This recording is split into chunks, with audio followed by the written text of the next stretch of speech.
Hey everyone, so today's video is going to be about how to play back Blu-ray content directly from a NAS drive. So this could be Blu-ray rips that you've made yourself from the physical media, or it could also be a downloaded Blu-ray content. So what I'll do is I'll talk you through which methods work and which ones don't.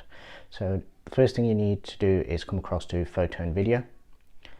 Once you're in here, go to your selected NAS drive. Or you can also do this with a thumb drive as well, I believe, but I don't know about the transfer speeds when you're using it via USB. Next thing you want to do is click on video, go to whichever folder you've stored it in, and then click on the relevant disk essentially. Once you're in here, obviously there is no MKV or AVI file that you can actually play back.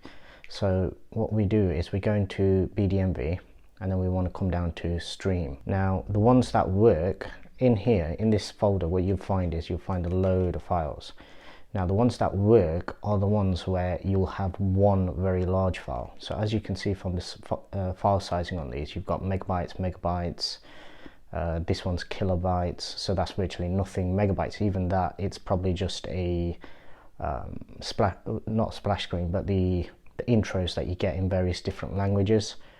If I just click on one of these, hopefully it should show what I mean. So literally just this, your information for your Blu-ray disc, and the movies or titles that will actually work are the ones where you have a single large file. So when it says gigabytes on the end of it, you want one large file. If this is split between lots of different files, then that will not play back. Let me just kill the audio completely and I'll show you.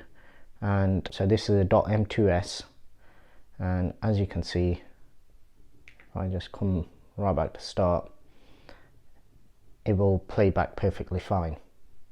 I don't want a copyright strike, so I'm not going to play it in any set position for any period of time. But as you can see, this is playing back in full quality.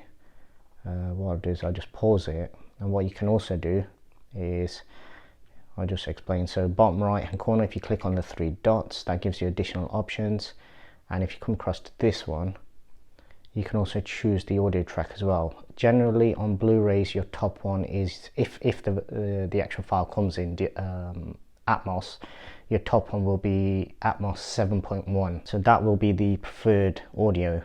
It should already be on that, but I have seen it on occasion via other software, and also via this one as well, where it'll default to something else, possibly because it was the last file that you actually played back was in that particular format, so it just assumes that that's the format you want. But generally it should be on the top one, and your top one should normally be 7.1. Just on this screen, as you can see, we've got some information. So it is HEVC format, Dolby Audio, so this one should be playing back in 7.1. It doesn't actually show up on the soundbar just down there, which shows that this particular app hasn't been given permission by LG to actually pass through Dolby Atmos, because in theory this should be a Dolby Atmos stream, full 4K HDR and BT 2020. So that's a little bit of information there. Other than that, I mean, these literally just go back to the main menu. If you did want to turn on subtitles, you could do it from there, as well as obviously resume play there as well. But essentially that's how you would go about playing it. Now let me see if I've got any examples of files that wouldn't work, so then I can actually show you a better idea. So let's have a look at Joker. No, once again, so on this one, as you can see, it's one single .m2ts file, 51 gigabytes, so that one would also work.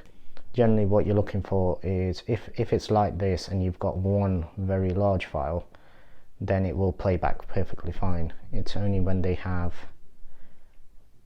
multiple files that have gigabytes on the end of it. So now on this one, once again, more than likely if you click on it, yeah, see, an hour 24, so that one should also be fine as well. And just while I'm actually looking for that, I'll explain what happens when you actually click on one of the ones that doesn't have the single large file.